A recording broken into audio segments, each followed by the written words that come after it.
Good morning, sir, and my dear friends. My name is Muskan Jahan. I am from Gwalior. My institute name is Smart Computer Institute. I am here to tell you about my presentation. मेरा जो presentation है वो screen पर show होगा आप सबको. Let's go to my topic. मेरा जो टॉपिक है वो मैं स्टार्ट करने से पहले इसके बारे में थोड़ा सा जिक्र कर लेते हैं आप सबसे. मेरा जो टॉपिक है वो पूरा का पूरा इलेक्ट्रिसिटी पर डिपेंड है. उसको डेवलप करा बनाया चार्ल्स बेबेज ने. My topic name is computer. Computer, commonly operated machine, particularly used in technical education research. What is computer?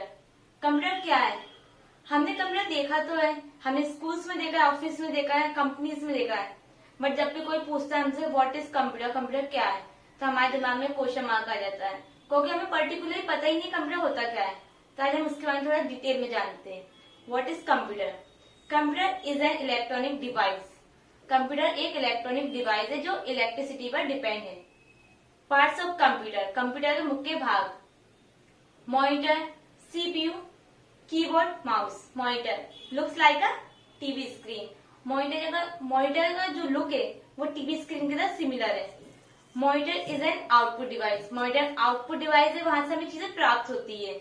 अगर जैसे हम मॉनिटर में कुछ भी देख रहे हैं, हम उस पे वीडियोस देख रहे हैं या मूवीज देख रहे हैं, तो हमें आउटपुट माने वो प्राप्त हो रही है हमें, ना कि वो हमसे कुछ ले रही है. Next one is CPU, central processing unit. CPU is the brain of computer. CPU को कंप्यूटर का ब्रेन कहा जाता है. बिकॉज अगर हम एक एग्जाम्पल लेके चले, जैसे शरीर, आत्मा के बिना कुछ भी नहीं है, ऐसे सीपीयू के बिना कंप्यूटर कुछ भी नहीं है.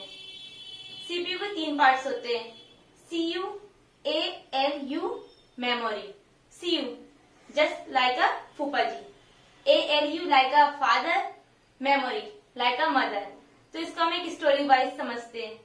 CU को हमने फूफा जी से इसलिए कंपेयर करा है, जैसे कि सपोज अगर हमारे कोई शादी है और बस हमारे पापा ने बोला भाई साहब आपको ये संभालना है, तो बस हमारे जो फूफा जी उन्होंने एक स्टूल लगाया और बैठ गए. तो बस उनको कोई काम उठाना नहीं, उनको कुछ काम नहीं करना, ना उनको कुछ उठाना है ना कुछ करना है. बस वो सबको एक इंस्ट्रक्शन देंगे, अरे भैया ये बाल्टी यहाँ से उठा के रख दो, अरे पर्दे सही से नहीं लगे. तो वो जो इंस्ट्रक्शन देते हैं माने सबको कंट्रोल करते हैं, इसलिए हम उनको बोला CU, control unit. Next one is father.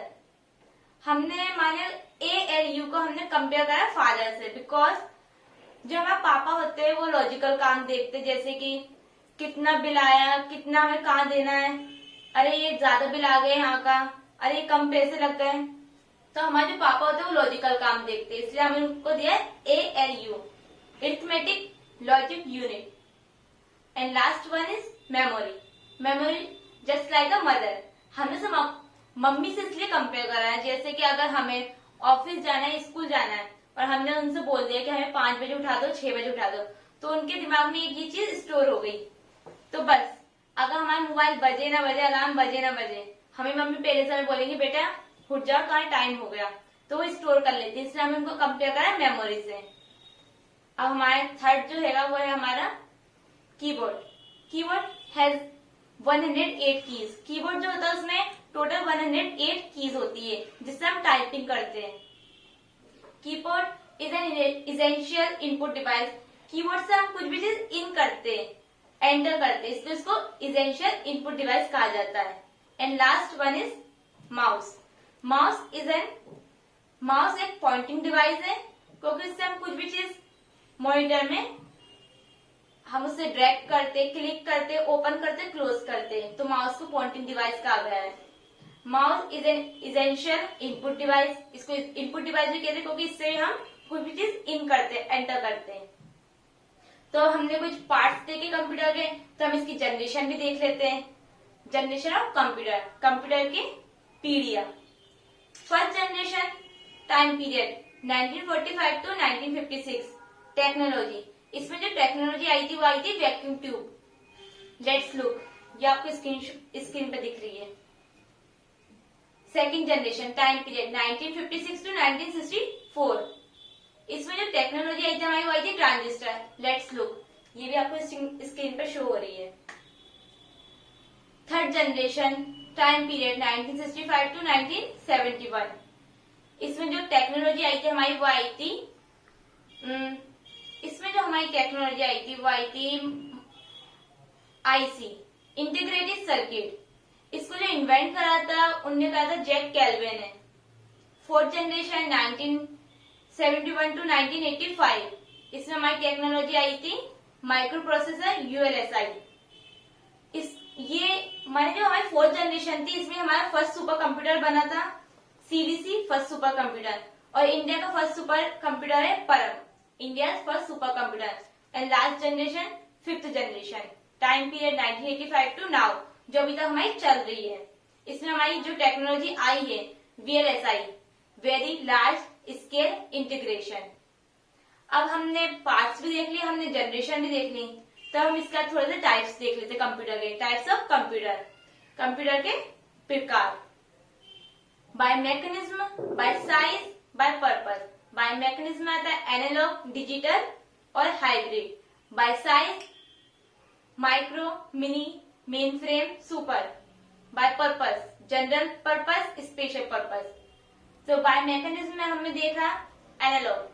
जो एनालॉग कंप्यूटर है वो हमारे मेजरमेंट के काम में आते हैं और एनालॉग कंप्यूटर हमारे सिग्नल्स पे आधारित होते हैं। और जो एनालॉग कंप्यूटर है वो निरंतर सिग्नल्स देते रहते हैं हम लोगों को। इसमें अगर हम एग्जांपल लेके चले तो थर्मोमीटर जिसका बेस्ट एग्जांपल है। Next one is digital. तो डिजिटल कंप्यूटर जो होता है वो हमें डिजिट शो करता है। फॉर एग्जाम्पल अगर हम लेके चले तो जैसे डिजिटल वॉच या फिर laptop, smartphone, tablet, desktop etcetera. Hybrid is a combo of analog and digital computer. Hybrid combo है एनालॉग डिजिटल कंप्यूटर का। अगर हम एग्जांपल करते हैं, फॉर एग्जांपल पेट्रोल पंप। जैसे कि जो पेट्रोल पंप होता है उसमें जो हमें स्क्रीन पे नंबर डिजिट शो होती है तो हमें डिजिटल रूप में शो होती है, तो वह डिजिटल कंप्यूटर। और जो हमें जो नोजल से जो उसका पेट्रोल मेजरमेंट होता है वो हमें एनालॉग फॉर्म में पेट्रोल मेजरमेंट होता है। इसलिए hybrid is a combo digital and analog computer. By size में माइक्रो कंप्यूटर जो होते हैं वो छोटे साइज के कंप्यूटर होते हैं, सबसे छोटे साइज के, इसलिए उसका नाम होता है माइक्रो कंप्यूटर। माइक्रो कंप्यूटर की जो स्पीड होती है वो सब अदर कंप्यूटर्स के मुकाबले अगर देखा जाए तो बहुत कम होती है। मिनी कंप्यूटर माइक्रो कंप्यूटर से थोड़े बड़े होते हैं और मिनी कंप्यूटर माइक्रो और मेन फ्रेम कंप्यूटर के बीच के कंप्यूटर होते हैं, इसलिए इसको कहते हैं मिड रेंज कंप्यूटर के नाम से भी इसको जानते हैं हम। और मिनी कंप्यूटर की स्पीड माइक्रो कंप्यूटर के मुकाबले ज्यादा होती है। और next one is main frame computer ज्यादा स्पीड के कंप्यूटर होते हैं, ये ज्यादा एक्सपेंसिव होते हैं माइक्रो और मिनी के मुकाबले, और ये कंप्यूटर बड़े भी होते हैं। जो मेन फ्रेम कंप्यूटर होते हैं वो माइक्रो और मिनी कंप्यूटर से बड़े होते हैं। And last one is super computer. तो सुपर से हम नाम से समझ रहे हैं कि वो पावरफुल है, तो super computer is a powerful computer. Super computer powerful computer है, फास्टेस्ट कंप्यूटर है और इसकी स्पीड भी ज्यादा होती है। और फर्स्ट सुपर कंप्यूटर इंडिया का परम is the first super computer of India. अब हमने पार्ट्स भी देख लिए कंप्यूटर के, हमने जनरेशन भी देख ली, हमने टाइप्स भी देख लिए, तो थोड़ा सा इसके डिसएडवांटेज और एडवांटेज देख लेते हैं। तो पहले एडवांटेजेस की बात करते हैं। पहले हमें कंप्यूटर से क्या क्या लाभ होते हैं। तो जैसे कि फर्स्ट हमने दिया स्पीड को हम इसलिए एडवांटेज कह सकते हैं बिकॉज अगर एक ह्यूमन बीइंग और एक कंप्यूटर का कंपेयर करा जाए तो ह्यूमन बीइंग जितने देर में जो काम करेगा अपना वही काम अगर कंप्यूटर के मुकाबले अगर कंप्यूटर से करें हम तो as compare human being to computer, तो कंप्यूटर ज्यादा स्पीड में वो काम करेगा, तो इससे हमारा टाइम जो है वो हमारा टाइम बचेगा, वेस्ट नहीं होगा। तो ये एडवांटेज है कंप्यूटर का। नेक्स्ट एडवांटेज में हमने एडवांटेज में लिया है ऑनलाइन एजुकेशन इसलिए लिया है जैसे कि अभी आप सबने देखा अभी कोरोना का पीरियड आया था तो उसके ना बहुत सारे बच्चों की स्टडीज लॉस हो रही थी, सब स्टूडेंट्स की स्टडीज लॉस हो रही थी, तो इसलिए बहुत सारे लोगों ने जब ऑनलाइन स्टडीज ली तो उनका मतलब जो स्टडीज थी उसमें लॉस भी नहीं हुआ और उनकी स्टडीज भी चलती रही और साथ में ये क्या कहते हैं जो ये जितने प्रिकॉशंस था वो भी कायम रहा। तो इसलिए हम इसको एडवांटेज ले रहे हैं। बिजनेस को हम इसलिए एडवांटेज में लिए जैसे कि आजकल की जितनी भी गर्ल्स है या जो भी औरतें होंगी फीमेल्स वगैरह तो वो घर से बाहर निकलना पसंद नहीं करती बिल्कुल भी। तो उनके लिए एक किस्म से अगर हम बिजनेस करें माने जो ऑनलाइन हम बिजनेस करें तो उसके अलावा वो फ्लिपकार्ट और अमेजोन के साथ बहुत आराम से बिजनेस कर सकती हैं और उनको घर से बाहर भी नहीं निकलना पड़ेगा। इसके बाद हम जैसे कि लेते हैं एक्सेट्रा। चलो अब लाभ देके तो थोड़ी सी हानि भी देख लेते हैं। तो कंप्यूटर की जो डिसएडवांटेज है उसमें हमने सबसे पहली डिसएडवांटेज है डैमेज योर आईज। अगर इसको हमने डैमेज योर आईज इसलिए लिया है जैसे कि अगर पहले हम लोग जैसे कि अगर ऑफलाइन क्लासेस ले या फिर जब हम ऑफलाइन क्लासेस लेंगे तो उसमें हमारी आंखें बिल्कुल सही रहेगी, मगर हम वही क्लासेस ऑनलाइन ले रहे हैं तो उससे हमारी आंखों पे इफेक्ट पड़ रहा है। बहुत सारे लोगों को स्पेक्स लग रहे हैं, चश्मे लग रहे हैं, तो ये तो उनके लिए बेकार है ना। तो इसलिए उनको ऑफलाइन क्लासेस ज्यादा बेटर है कंपेयर टू ऑनलाइन क्लासेस। और ऐसे ही बच्चे आजकल जितने भी स्टूडेंट्स हैं वो वीडियो गेम्स में लगे रहते हैं। उनको यही नहीं है कि वो इन्वायरमेंट में बाहर निकल के आउटडोर गेम्स खेले जिससे कि उनमें थोड़ा वो विकसित हो। तो ये भी एक डिसएडवांटेज है, इसलिए हमने ये डिसएडवांटेज में लिया है। सबसे बड़ा डिसएडवांटेज ये है कंप्यूटर का। Next disadvantage is hacking, virus. ये हमारे क्राइम में ही आ गया है। Okay, thank you for listening me.